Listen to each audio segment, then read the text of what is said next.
Magandang umaga po sa inyong lahat. Ayan, sige po, simulan natin po. Sabi po dito sa Proverbs 19 verse 17, sabi po sa New International Version, "Whoever is kind to the poor lends to the Lord, and He will reward them for what they have done." Sabi naman po sa Tagalog, sa Kawikaan 19 verse 17, "Parang pagpapautang kay Yahweh ang pagtulong sa mahirap, at pagdating ng panahon, si Yahweh ang magbabayad." Purihin ng Diyos sa pagkabasa ng kanyang salita. Manalangin po tayo. Panginoong Hesus, maraming salamat po sa umagang ito na kami po ay binigyan mo ng kalakasan, kasiglahan, at pag-asa sa pagising namin ngayong umaga. Salamat o Diyos, sapagkat dama na namin ngayon pa lang ang iyong pag-iingat, ang iyong paggabay, at ang iyong pag-ibig. Samahan mo po kami, Panginoon, sa devotion na ito. Pangunahan mo po kami at tanging boses mo lang po ang siyang marinig at nawa ang mensahe pong inyong ihatid sa amin ngayong umaga ay tumimo sa aming puso at ito po ay maisabuhay namin at maibahagi din namin sa iba. Maraming salamat po, O Diyos. Samahan mo po kami, itago mo po ako sa iyong likuran. Puspusin mo kami ng iyong pag-ibig at puspusin mo po kami ng iyong banal na spirito. Hayaan mo lang, O Diyos, na malayang makakilos ang banal na spirito sa aming kalagitnaan. We thank you, Jesus. We thank you, Father God. We love you. We honor you. We praise you. And we bring back all the glory and praises in Jesus' name we pray. Amen and amen. Good morning, Ate Edgy. Magandang umaga. Sandali lang po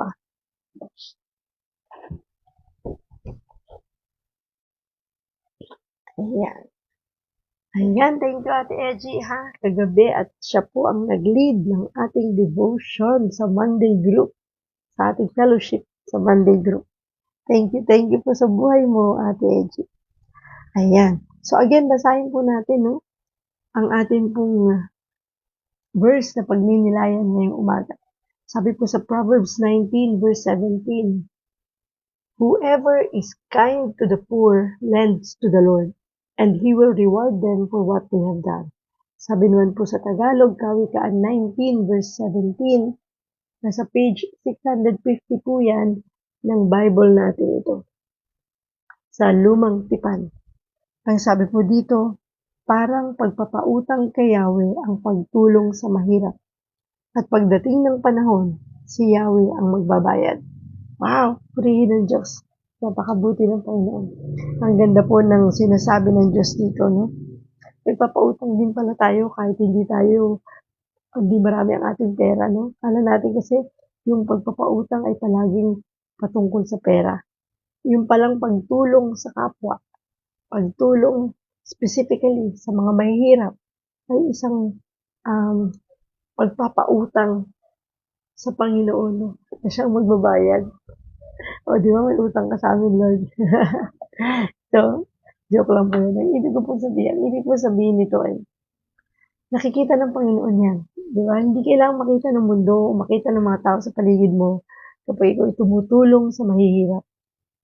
Pagpapalain ka ng Diyos at ang Diyos ang magbabayad. Parang utang mo to sa Kanya. Kasi alam ng Diyos yung desire ng heart natin. Kung talagang yung pagtulong natin ay bukal sa ating puso, hindi para magyabang, ipagmalaki, para itaas yung ating sarili, kung hindi upang makita nung ating tinutulungan kung ano nga ba ang pag-uugali o ano nga ba ang isang Kristiyano pagdating sa pagtulong. Di ba? Ang pagtulong naman, di ba, hindi naman palaging pera lang ang pinag-uusapan dyan. Maraming paraan ng pagtulong sa kapwa, lalo na sa mga mahihirap.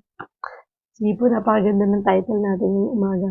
Yung sabi po dito, ang title is, "What does the Bible say about poverty?" Pag-usapan natin ang kahirapan. Ano daw ba ang masasabi ng Biblia patungkol sa kahirapan? Ayan, di ba? Ang ganda pinag-uusapan po ito. Kasi maraming tao nalulungkot pag mahirap sila. Pero huwag po kayong malungkot, pinagpapala ng Diyos sa mga taong mahihirap.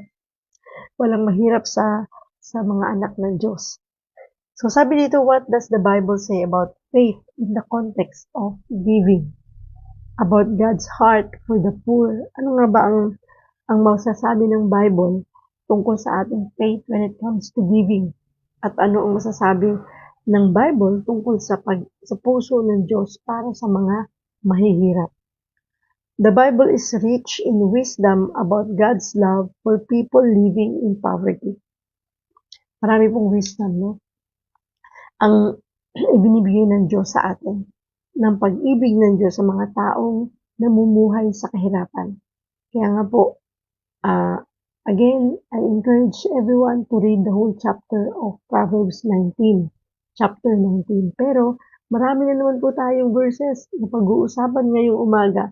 Kaya ready nyo na po ang inyong pen at ang inyong notebook para po magsulat tayo, no? At tandaan natin yung mga verses na ating po pag-uusapan ngayon. At ito po ay ating basahin muli mamaya after the devotion.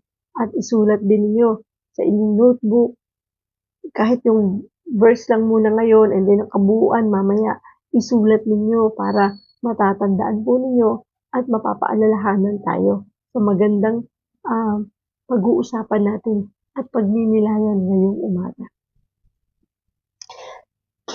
So sabi dito, the Bible is rich in wisdom about God's love for people living in poverty and about our responsibility to help. So hindi lamang po yung pag-ibig ng Diyos para sa mga taong mahihirap, kung hindi, ano ba yung responsibility natin para makatulong naman tayo sa kanila. We love the way Jesus showed us to care for vulnerable and marginalized people. Reflect on these Bible verses about giving and pray for children, families, and communities in need. Here's what the Bible says about poverty. Let's start, no? Unang verse. Sabi po sa Deuteronomy 15, verse 10. Sulat po ninyo. Deuteronomio, sa Tagalog po. 15, verse 10. Ayan. So, sabi po sa English, give generously to them and do so without a grudging heart. Then, because of this, the Lord your God will bless you in all your work and in everything you put your hand to. Ano po ang sabi sa Tagalog? 14, verse 15, chapter 15, verse 10. Ano po ang sabi dito? Pahiramin ninyo sila ng maluwag sa inyong kalooban at pagpapalain kayo ni Yahweh sa lahat ng inyong gagawin. Wow. Sabi no, pati ito nakasulat sa Bible. At napakabuti ng Panginoon para paalalahanan tayo dito. So, give generously to them.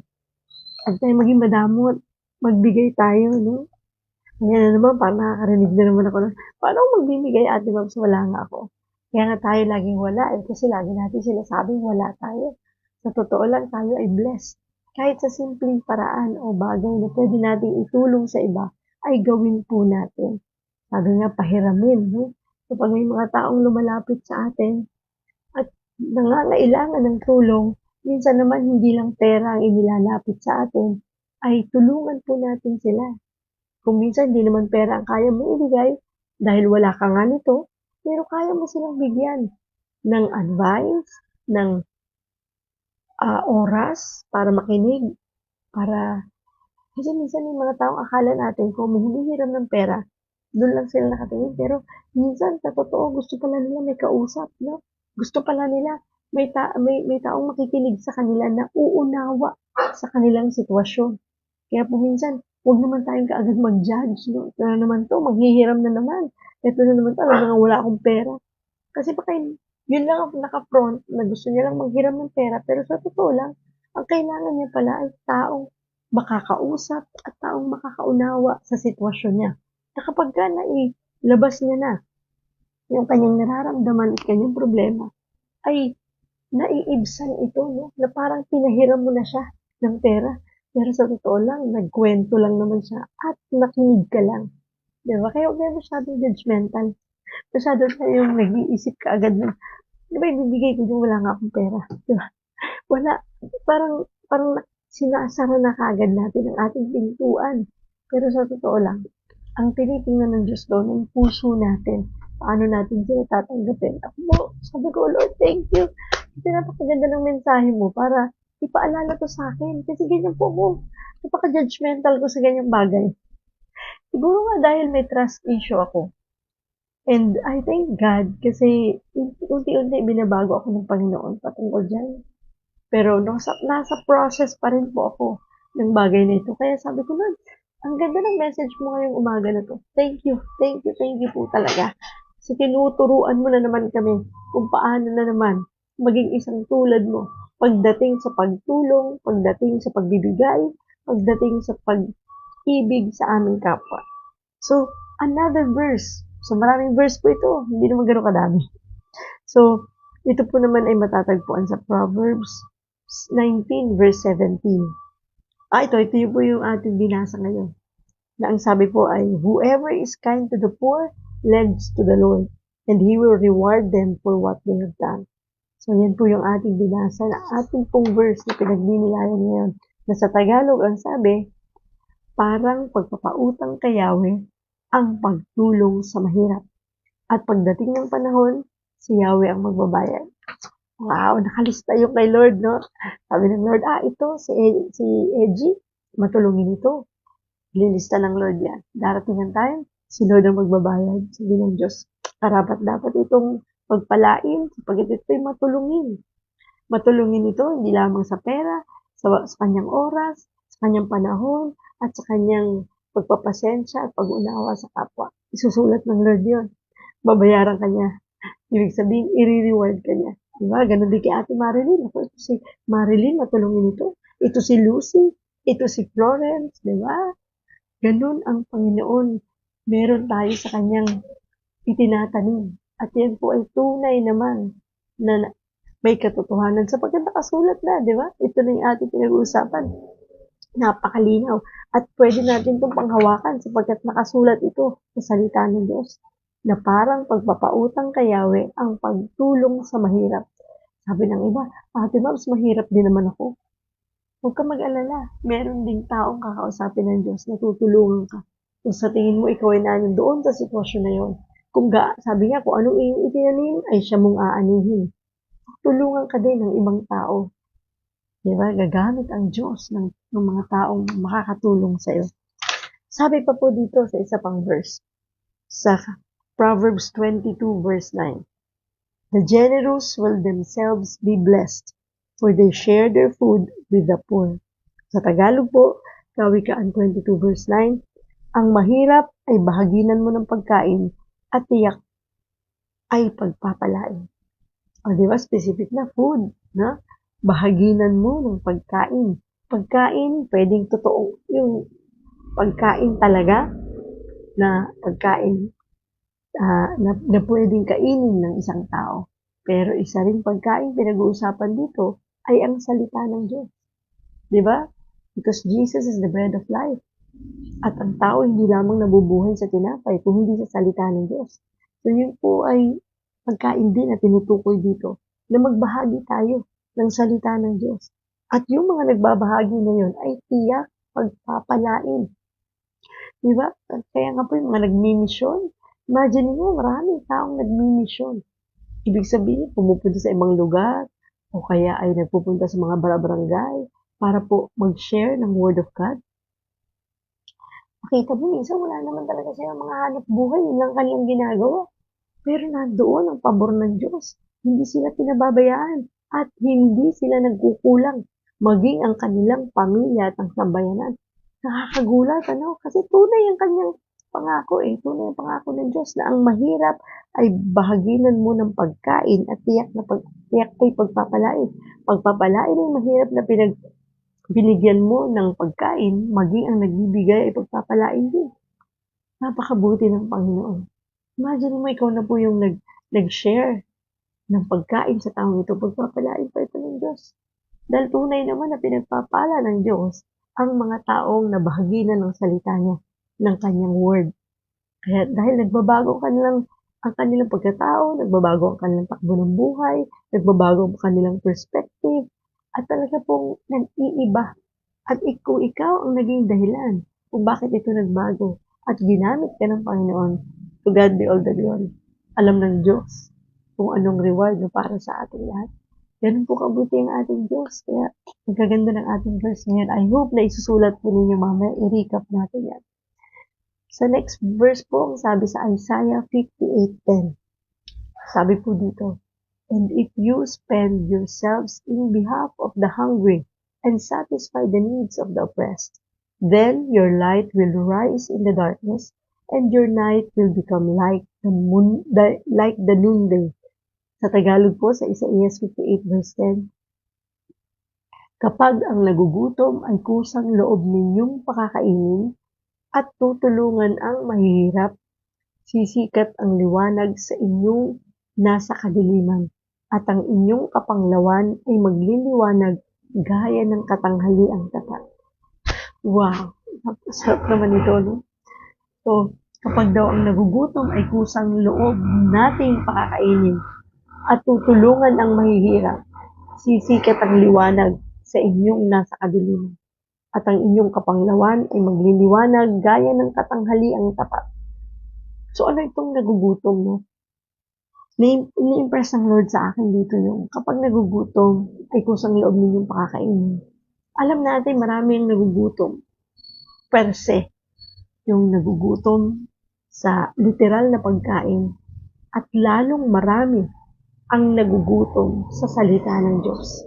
Sapagkat alam natin lahat na tayo'y makasalanan, na tayo namumuhay sa mundong ito na punong-puno ng kaguluhan, kapighatian, problema, pagsubok, sakit, karamdaman, na nagiging sanhi ng pagkagutom ng ating spiritual na kalalagayan, ng ating spiritual aspect. At sa atin na kusang loob nating pakakainin ng mga taong ito ng salita ng Diyos, ay tutulungan ang mahihirap na ito. Sisikat ang liwanag sa inyong nasa kadiliman. Diba? Nagtotoo naman di ba? Tayo pong lahat ay nasa kadiliman bago pa man natin nakilala ang Panginoon.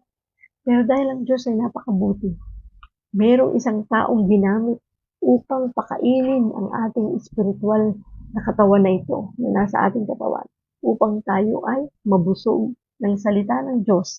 At tunay po, no, sa kabusugan ito ng ating spiritual ay nagliwanag ang madilim nating buhay. Nagliwanag ang ating direksyon sa buhay. At talagang umayos po ang takbo ng buhay natin, no, sa maraming aspeto ng buhay. At yung ating kapanglawan ay magliliwanag. Yung mga taong malulungkot, sumasaya. Yung mga taong walang kapayapaan, nagkakaroon ng kapayapaan. Yung mga taong naliligaw ng landas, nagkakadireksyon. Ganun po kabuti ang ating Panginoon. At talaga namang ang sarap, no? Nabusugin o pakainin ng kusang loob ang mga taong nagugutom na ito at ang taong mahihirap. Ini-impress ng Lord sa akin sa verse na ito, yung kauhawan, kagutuman ng isang tao sa salita ng Diyos. Kung kaya't sila'y naliligaw, kung kaya't sila'y nasa kadiliman pa. Naway huwag tayong manatili na parang okay na tayong kilala na natin ng Diyos. Sana po, ibahagi natin ito sa iba.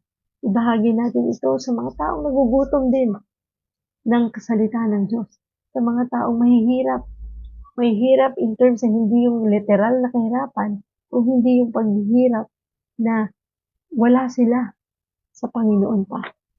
Ang laking bagay po nito. Lalo na kung tayo ay nanay at yung ating mga anak ay wala pa po sa kaliwanagan, nasa kadiliman pa. Hindi ibig sabihin ng kadiliman ay sila ay naliligaw o ano pa mang bagay. Kung hindi, ito yung mga taong hindi pa po nakakakilala sa Panginoon. At sino po ang magiging daan para itong mga taong ito ay makakilala? Tayo po ng mga nakakilala na. Tayo po ng mga magulang na nakakilala na.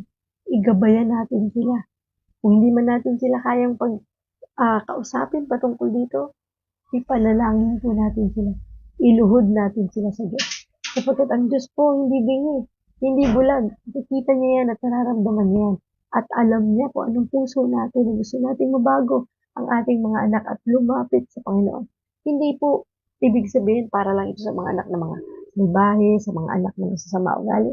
Ito po ay para sa mga anak na bagamat sila ay nasa Panginoon na, pero kailangan pa rin natin silang i-lead sa tamang daan para po matulungan natin sila na mailapit sa Diyos at tunay na sila po ay makakilala at tanggapin si Kristo bilang Diyos at tunay nilang tagapagligtas. Na wala na po silang ibang magiging Diyos kundi ang Panginoon lamang.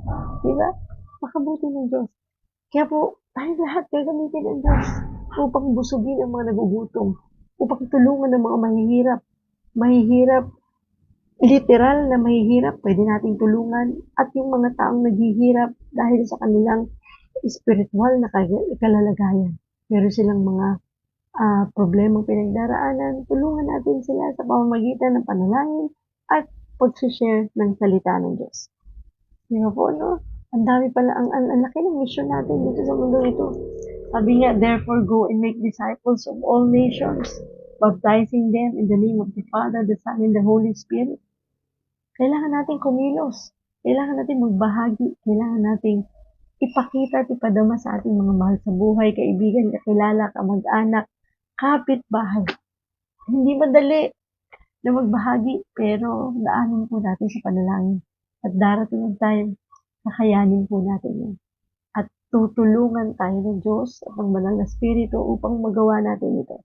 Pero sa ngayon, hindi pa po natin kaya ito, manalangin tayo, ipanalangin natin sila. Napakalaking bagay po ng pananalangin.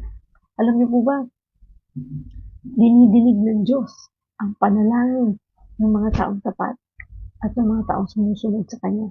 Huwag tayong mawawala ng pag-asa. Yung iba parang, Ate Mams, ang tagal-tagal ko nung pinag-pray itong nanay ko, itong tatay ko, itong anak ko, itong kapatid ko, itong kapitbahay ko, nasabi makakilala rin sa Panginoon. Pero bakit gano'n? Hanggang ngayon, taon na ang binilang. Malungkot. Iba ang timing ni Lord sa mga kagustuhan natin. Iba ang plano ng Diyos sa mga plano natin. Sabi niya, your ways are not my ways, your thoughts are not my thoughts, sabi ng Panginoon.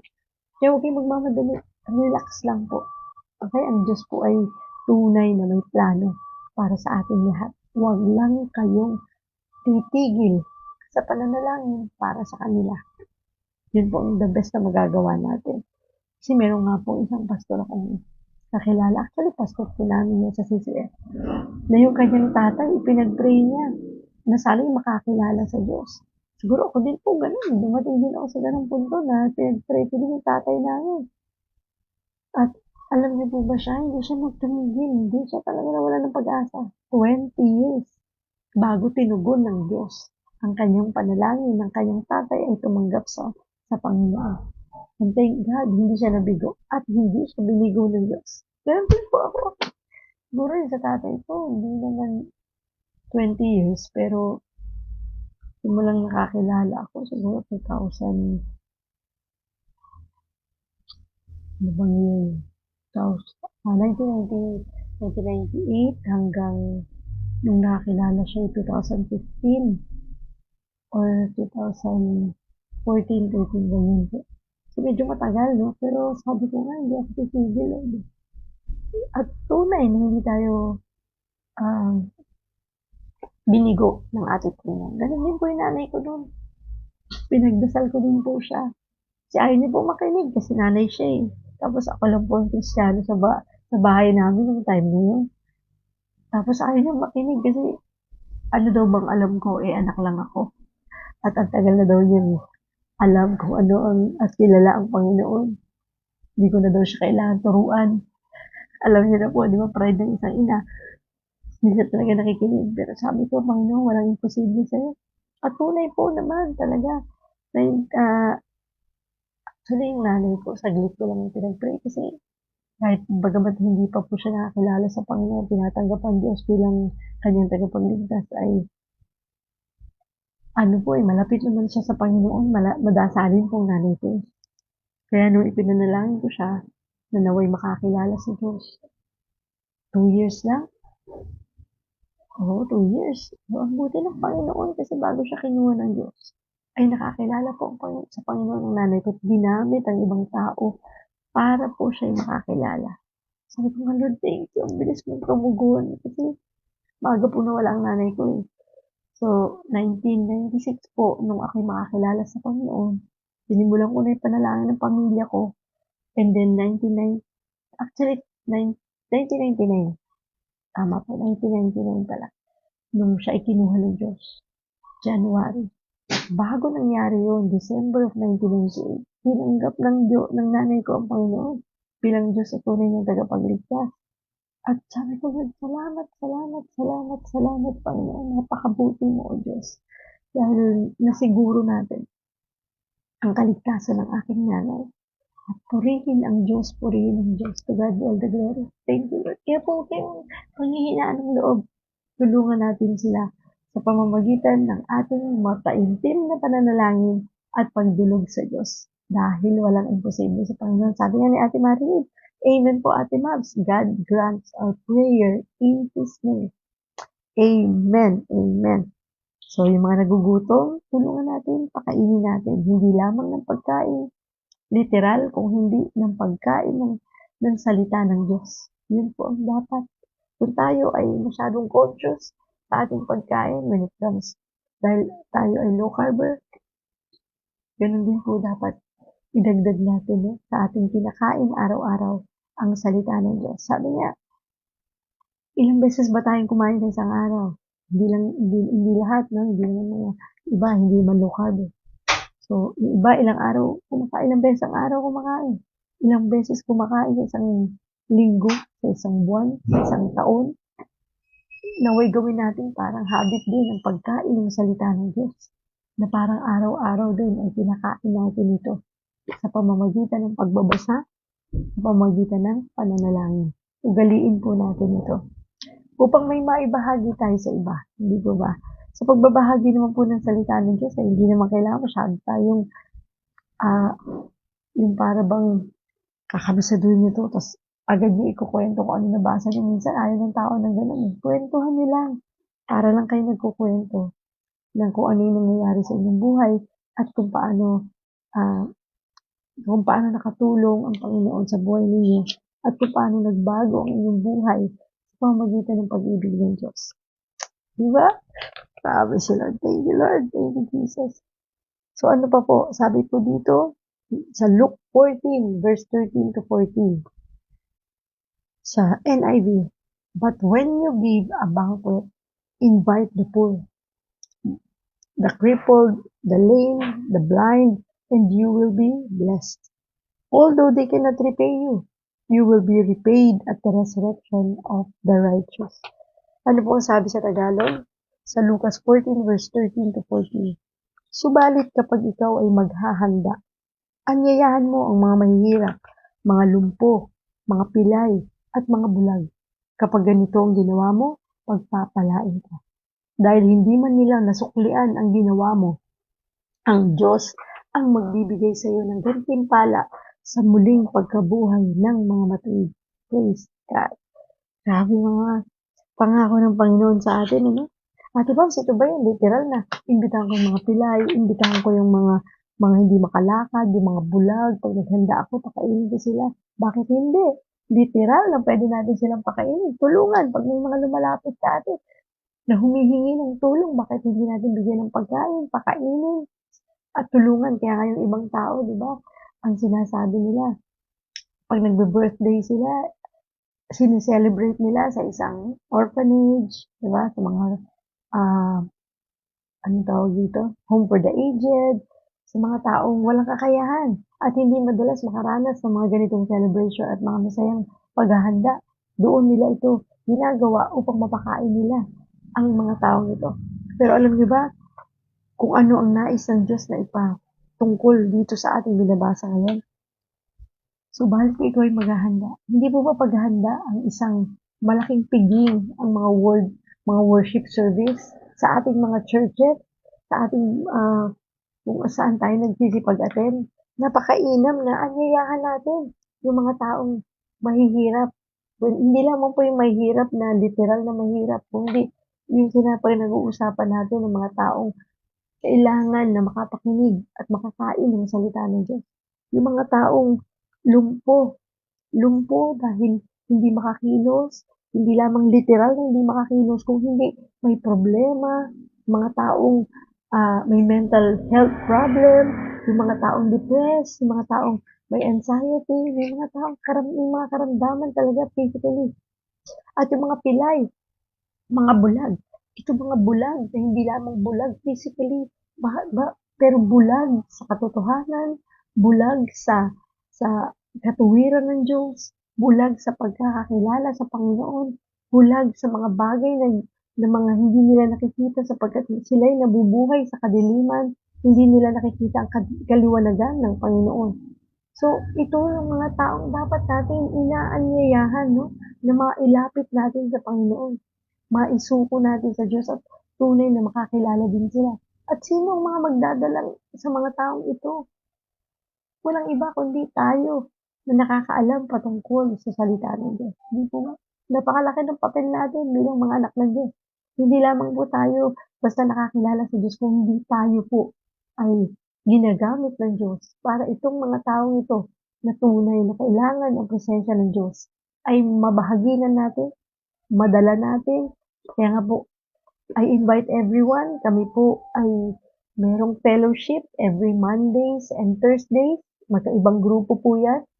Pwede po kayong dumalo sa amin pong fellowship na ito. Na I know and I believe na makakatulong po ito sa atin. Pareho tayo na palalaguin ito sa ating pananampalataya sa Diyos. At napakasaya po na tayo magtipon-tipon. Pagamat online po ito. At kami po ay galing sa iba't ibang churches. At kung kayo naman ay may invite din sa mga churches na kung saan nandun kami, ay pwede rin naman po kayong dumalo. Diba? Sumalapit kayo sa bawat churches na meron kami. Kaya po excited kami na i-welcome kayo sa ating pong fellowship. Kagabi, we're so blessed dahil nadagdagan na po ang aming Monday group. Meron po kaming bagong kapatid na nakasama kagabi, si Ate Pe.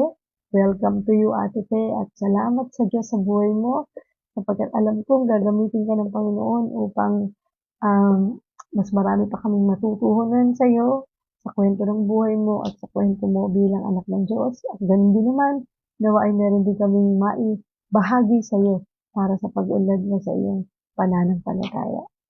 Ang saya na maka-invite tayo ng mga kamananampalataya at lalong-lalo na doon sa mga hindi pa po tunay na nakakakilala sa Panginoon, na gusto ninyong mas lalo pang makilala ang Diyos, na gusto po ninyong mas lalo pang magkaroon ng personal na relasyon sa Diyos, ay mag-join po kayo sa ating pong fellowship online. Online naman po ito, kaya kahit saang lugar pa kayo nandoon, pwede po kayong dumalo. Mag-message lang po kayo sa akin, sa ating Moms TV o sa personal account ko, Maribel Doliesindols, para po ma-join ko kayo sa ating GC at na makasama namin kayo sa aming fellowship. To God be the glory. Thank you, Lord. So, anong sabi dito, kapag inimbita natin sa handaan itong mga pilay, mga lumpo, mga bulag, kapag ganito ang ginawa mo, pagpapalain ka. Dahil hindi man nila nasuklian ang ginawa mo, ang Diyos ang magbibigay sa iyo ng gantimpala sa muling pagkabuhay ng mga matuwid. Sa pagbabalik ni Kristo, sa second coming, naku, alam ng Diyos lahat yan. Ito, si Mary Ann Leong, ito si Marilyn, ito si Edgy, ito si Ella, itong mga to, ito'y nag-share, ito'y nanalangin, ito'y naging daan upang itong mga taong ito'y makakilala sa Panginoon. Alam ng Diyos lahat yan. At yan na itinatandaan ng Panginoon. At tunay na i-reward tayo pagdating ng time. Susuklian ng Diyos yan. Siya ang nakakakita yan. Siya ang nakakaalam ng ating puso. So, remember this. Whoever sows sparingly will also reap sparingly. And whoever sows generously will also reap generously. Each of you should give what you have decided in your heart to give, not reluctantly or under compulsion, for God loves a cheerful giver. 2 Corinthians 9 verse 6 to 7, English version. Sabi po naman sa Tagalog, ito ang ibig kong sabihin, ang nagtatanim ng kakaunti ay aani ng kakaunti, at ang nagtatanim ng marami ay aani ng marami. Sino ba yun?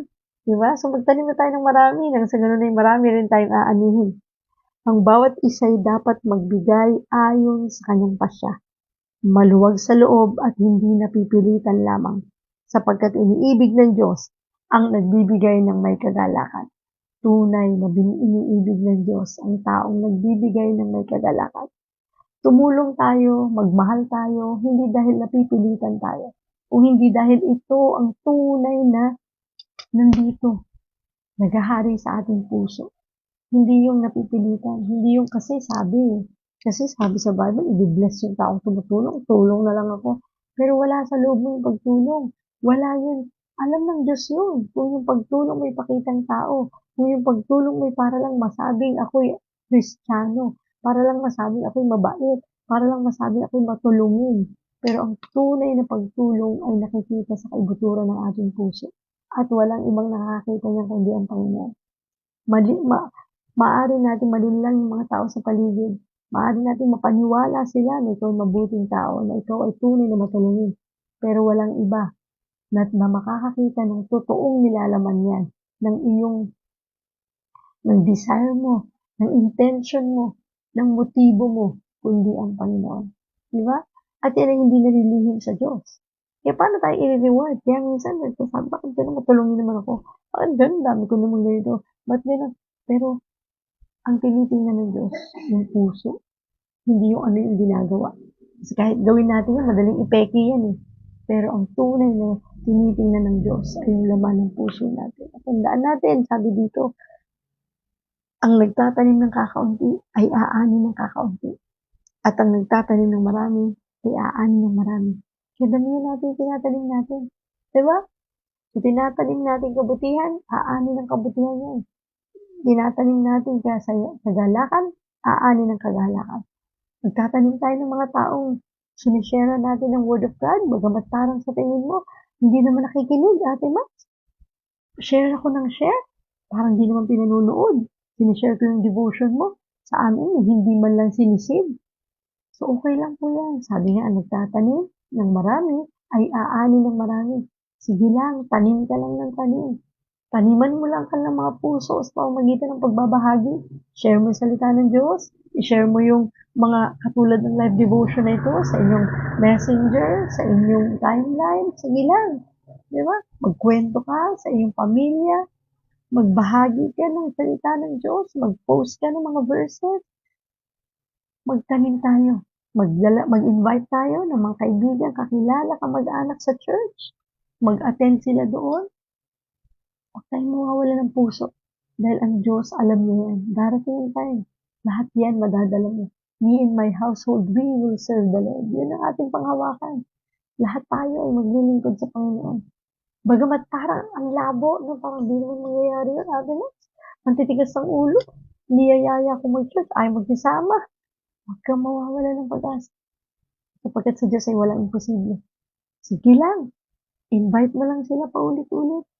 At kung talagang nakukulitan na, pahinga ka, daanin mo sa panalangin. Sapagkat walang imposible sa Diyos. Magtanim tayo ng magtanim, sige lang.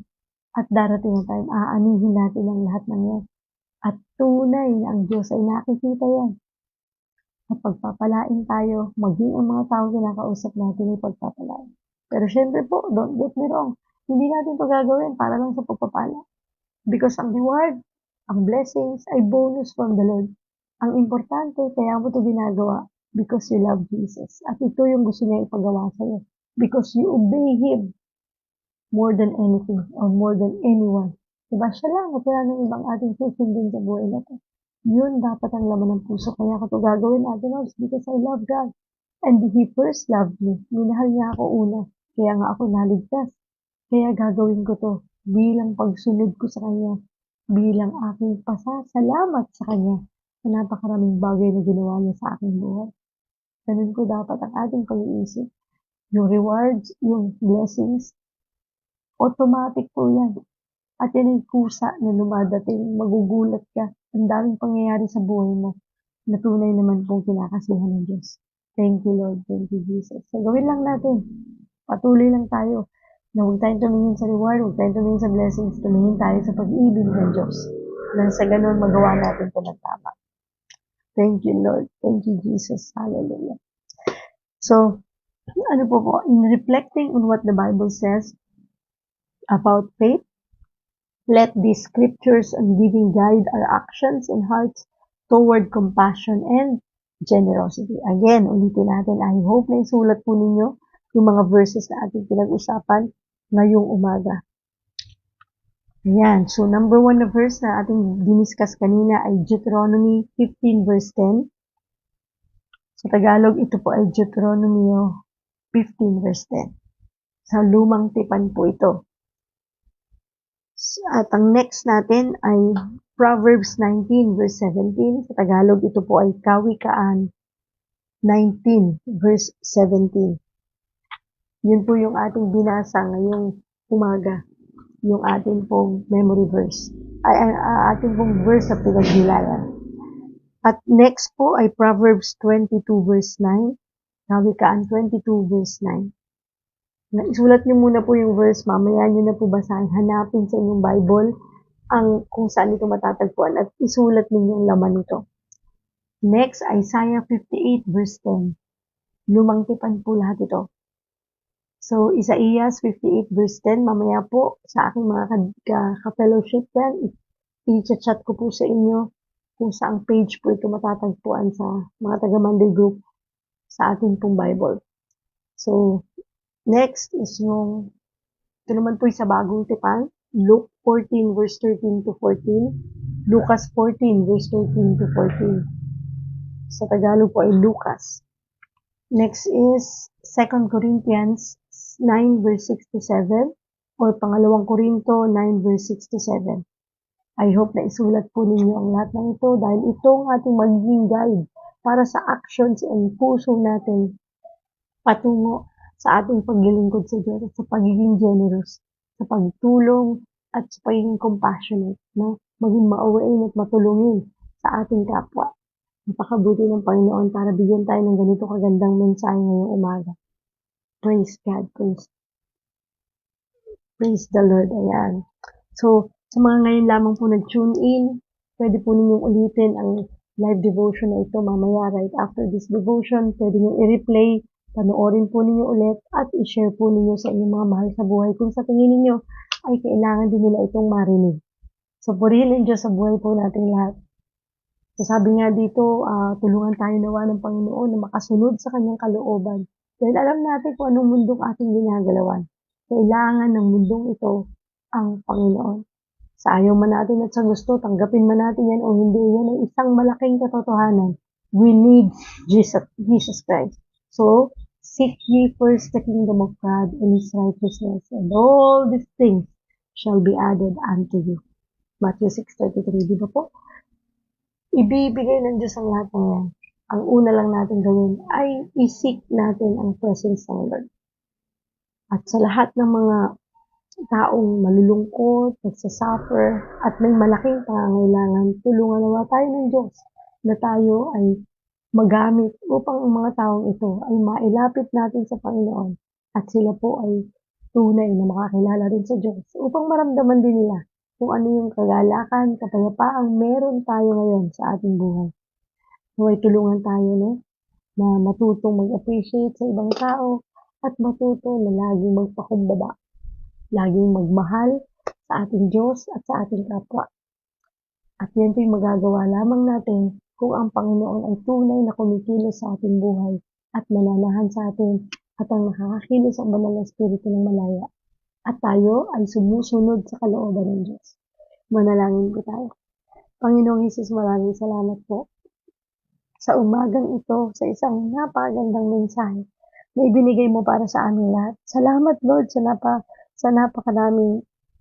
maraming verses na iyong ibinahagi sa amin. Nanawa itong mga verses na ito ay mangusap sa aming mga puso. At ito ay matandaan namin, maisabuhay namin at may bahagi rin namin sa iba. Lord, wala po kaming kayang gawin kung kami hiwalay sa inyo. Samahan mo po kami at huwag mo hahayaan na kami antukin, na kami ay tamarin, na basahin ang mga verses na ito at pagnilayan ito, Panginoon.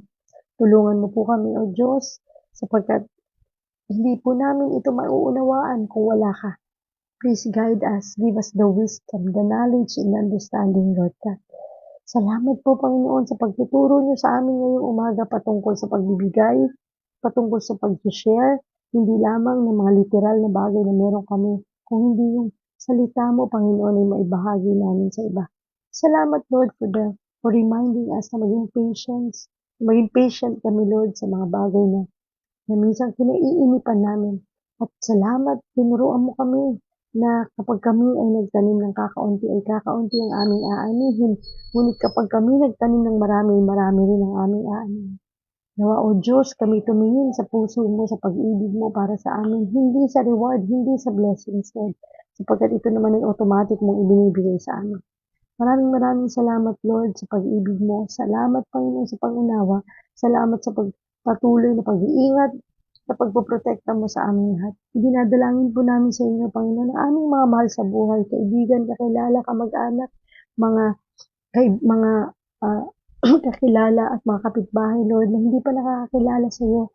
Tulungan mo po kami, Panginoon, na magamit kami upang sila po ay makakilala sa iyo. Nawa, O Diyos, sila din ay makakilala ng mga tao na mag-share ng mabuting balita sa kanila. Nawa, O Diyos, bigyan nila ito ng pagkakataon, bigyan nila ito ng oras at tanggapin ka nila, Panginoon, bilang Diyos at tunay nilang tagapagligtas.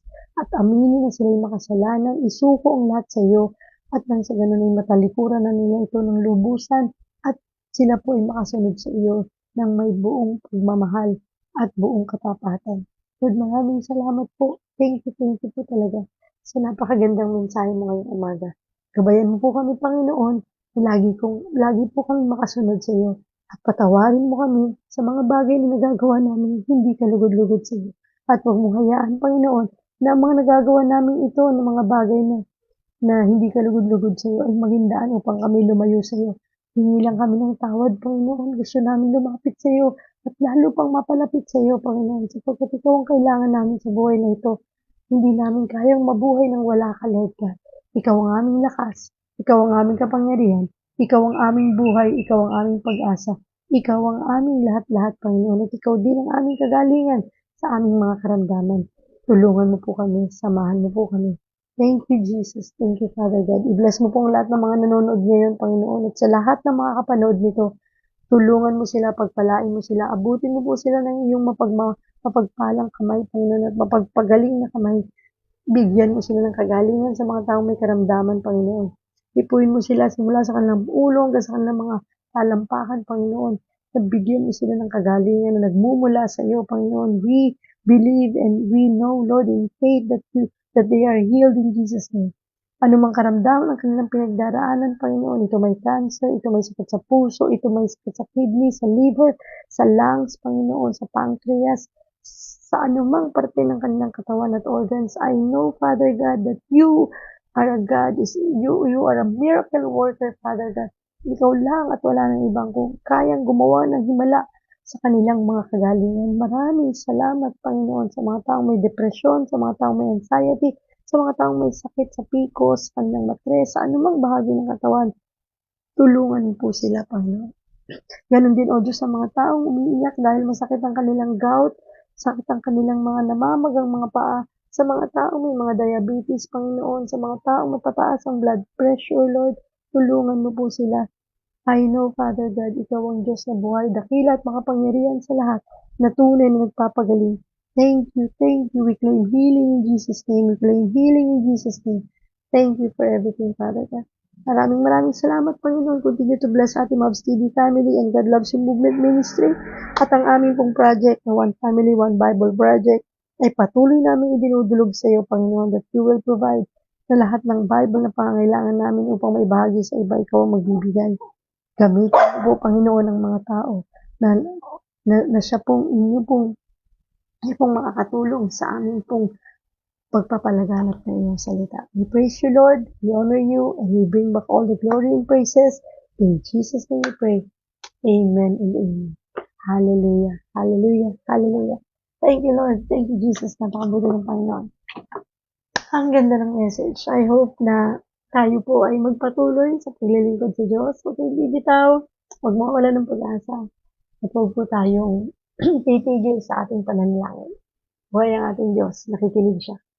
Meron siyang mata, meron siyang tenga, at siya po ay may bibig upang tayo kausapin. Salamat po sa buhay ninyong lahat, sa lahat ng nag-join po ngayong umaga. Maraming salamat po sa inyong lahat. Thank you po. God bless. Always remember, God loves you.